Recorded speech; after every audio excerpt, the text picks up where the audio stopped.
I think Filipinos are so into ano iisipin ng ibang tao. Yeah. Parang hindi kayo iniisip ng ibang tao. May sariling problema ang ibang tao. May sarili silang insecurities. Yeah. May sarili silang ginagawa. Sige, they can give you a minute of their lives.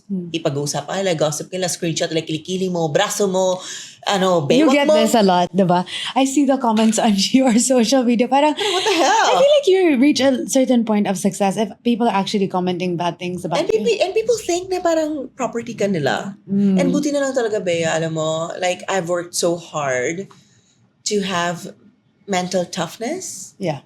And I feel like yun yung wala dito sa atin. How do you do that? I'm curious. Sorry, I'm gonna ask you Through questions. experiences. Yeah. I think when you go through life na talagang ikaw lang, binitawan ka na ng parents mo, I think that's also why you Western people, Yeah. they are not really parang fixated sa outcome. They know the journey. Imagine mo maging solo ka at the age of 16, you go through these things. Wala kasi ganun sa Philippines masyado, di ba? Yung pinapabayaan ka na. Dito kasi parang kahit pagtanda mo, walang-wala ka na, never ka nagkakaroon. Not for everyone, of course. Yeah. Like kami aasahan. Unlike yung pag wala ka talagang aasahan, you're on your own. Kaya nga may nabasa ko earlier, you don't need to humble people who built their confidence sa experiences. Because they already know who they are. They did not build their confidence sa compliments.